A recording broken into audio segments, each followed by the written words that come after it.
先兩位講到即係關於呢個照顧者需要自己照顧自己啦，咁我哋都好多朋友亦都有落區啦，亦都有去到大埔嗰度去幫手啦，出心出力出汗啊，大家去做唔同嘅嘢啊等等咁樣。咁但係喺幫助嘅過程裏面，相信都會吸收到好多唔同嘅情緒啦，會有失落啦，會有會有好呆滯，唔知點做好，甚至被嚇到嘅時候啦咁樣。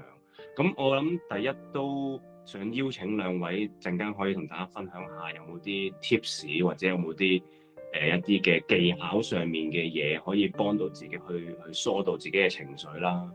另外就亦都相信有好多嘅年青人或者小朋友都可能會因為呢啲嘅事件會被嚇怕啦，又或者會突然之間有啲情緒上好低落嘅時候啊，甚至好似頭先楊校長上所講，會不停咁喊啊，唔知點做啊等等咁樣。咁作為家長又可以點樣咧？或者作為大人又可以點樣去幫到大家咧？可能都邀請兩位可以有少少嘅tips 或者一啲心靈急救包可以分享到俾觀眾嘅咧。咁今次我哋可以又邀請楊校長可以分享先，唔該楊校長。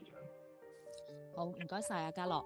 咁就如果真係小朋友真係你 alert 得到小朋友有呢個情緒去出現啦嘅時候，除咗頭先所講就話我哋先要接納啦，接納佢有唔同嘅情緒啦。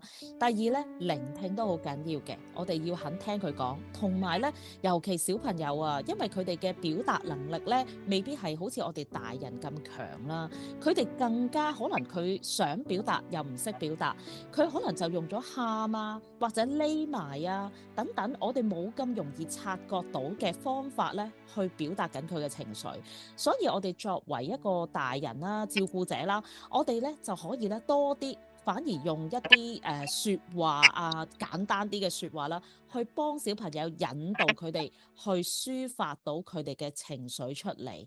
咁就其實咧，小朋友抒發情緒，如果佢講到嘅，我哋聽佢講啦。如果佢真係講唔到，但係你又發現啊，佢有啲特別喎，近排咁咧，我諗咧，大人第一，我哋俾安全感佢，可能佢哋係擔憂嘅。或者可能我頭先所講，佢哋好驚咁我哋屋企會唔會火燭㗎等等，咁可能我哋就可以用一啲繪本啦，喺小朋友嘅階段，我哋成日用嘅就係一啲故事啦、繪本啦，令到小朋友知道發生緊咩事，我哋可以點樣去保護自己，或者話俾佢哋知，用行動啦，同埋説話啦，話俾佢哋知，爹哋媽咪一定喺你身邊嘅，我哋係會幫手保護你，保護我哋屋企嘅。俾翻一個安全感小朋友啦。咁另外咧就仲有一啲方法嘅，例如即係唔同小朋友有可能受唔同嘅方法嘅。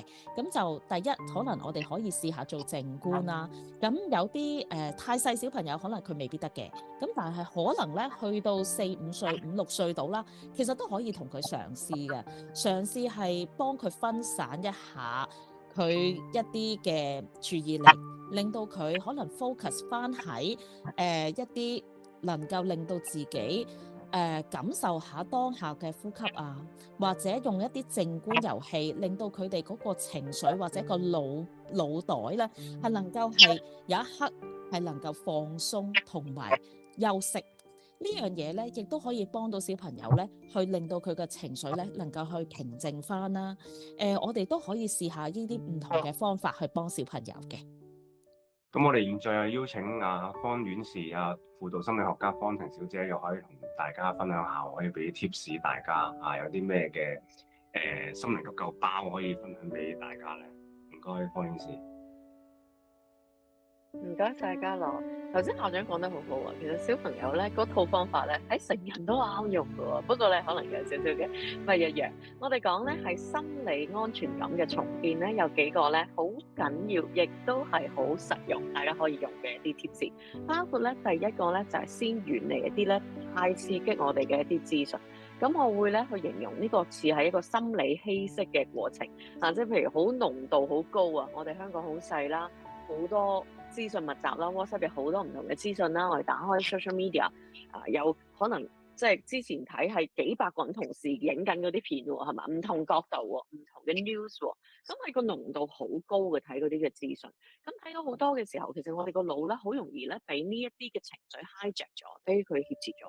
我哋就可能即係其他嘢 handle 得唔係咁好，所以我哋要稀釋佢。點樣去稀釋咧？頭先校長講咗少少技巧咧，都係非常之實用嘅。第一個咧，我補充少少啦。第一個咧，其實我哋要翻嚟當下。我哋講當下好緊要，我哋個腦咧好容易咧去 proliferate，佢有好多增生唔同幻想一啲恐怖嘅事啊。我哋屋企會唔會係咁啊？如果我屋企火燭會點啊？自己就會諗好多嘢，就災難咧喺我哋個腦裏邊咧不斷去rehearsal，咁我哋就會越諗咧就越大到越遠，啲情緒越嚟越難控制。咁所以咧，如果發現咗自己話真係好辛苦啊，食唔落飯啊，手又震晒啦，已經睇到好話成2個鐘頭都喺度睇啲 news 嘅時候咧，我哋要 detox 啊，我哋要放低個電話，限制自己咧睇呢資訊嘅時間，即係除非你係喺嗰度工作啦，係咪？即係必須要曝光呢啲消息啦。如果唔係咧，我哋放低個電話。咁然之後咧，用一個 five senses 啦，我哋翻去，我哋依家身邊睇到嘅係啲乜嘢？最簡單嘅，我成日都同啲同學仔講話啊，你揾下呢間房裏邊咧彩虹嘅7隻色係嘛？你揾翻紅橙黃綠青藍紫，等我哋 ground 翻自己個人，落翻地先。喺當下睇到啲乜嘢咧？我聽到啲咩聲咧？可能你聽到遠處有啲風聲，又或者有啲樹葉原來輕輕都有啲聲傳到去你嗰度。咁我哋聞到啲咩氣味咧？用五感咧，即刻將自己拉翻嚟當下先。咁第二個方法咧，其實呼吸法咧都係好好嘅。咁好多大家可能都聽過咩476啊、444啊咁。我自己最簡單636就好容易記啦。6秒吸氣，呼一呼3秒，6秒呼氣。透過每一個呼吸咧，其實都讓我哋咧去將我哋嗰個心跳嘅頻率咧安定落嚟。咁所以咧，透過好慢、好輕、好深嘅呼吸咧，可以讓到我哋快速咧俾自己安頓落嚟。可能大家各位即係觀眾都聽，且個個專家都講話呼吸啊嘛，靜觀又講呼吸，啲精神科又講呼吸，心理學家又講呼吸。但係真係要做得到咧，慢慢俾自己咧1分鐘嘅時間去放輕呼吸咧，係可以幫我哋攞翻我哋嘅專注力喺度，唔好俾我哋嗰啲情緒咧挾持我哋周圍走。咁呢個都係好重要嗱。透過五感嘅觀察回復到當下啦。第二咧就係呼吸法啦。第三咧就係我哋 digital detox 啦。其實用得到呢3個方法咧，都可以咧將我哋嘅心神咧翻嚟喺當下先。而我哋協助即係譬如身邊嘅人啦，無論大人小朋友咧，都有一啲方法嘅。譬如心理學家咧，我哋講小朋友真係好難去講得出，唔好話小朋友，其實大人都好難講得出嘅，有啲無以名狀嘅壓抑，好複雜嘅情緒，好似哽住咁。我哋講下囉囉攣啊，唔知點算咁樣。咁到底點樣去做咧？其實有一個方法都可以俾大家，就係畫畫啦。其實我哋透過咧，譬如小朋友佢去畫畫咧，我哋講係 externalize，將我哋內裏唔識表達嘅情緒咧，將佢外裏即係將佢表達出嚟 externalize 嗰一種嘢。咁然之後透過嗰啲畫作同小朋友咧，真係校長講嘅聆聽好重要嘅，去聽佢去表達代表緊啲乜嘢。我哋唔需要去教育佢，呢個時候唔係去批判佢，你咁樣諗唔啱㗎，你唔應該咁樣去感受，因為感受冇對同錯嘅。我哋反而同佢去連結，讓佢感受到個安全感咧，係我有情緒，但係我身邊亦都有人去陪伴我，去經歷呢個情緒。我哋唔否定情緒，我哋唔壓抑情緒，我哋一齊去同行。身邊有人去陪伴支持咧，係好重要。無論大人又好，細路仔好，身邊人都好。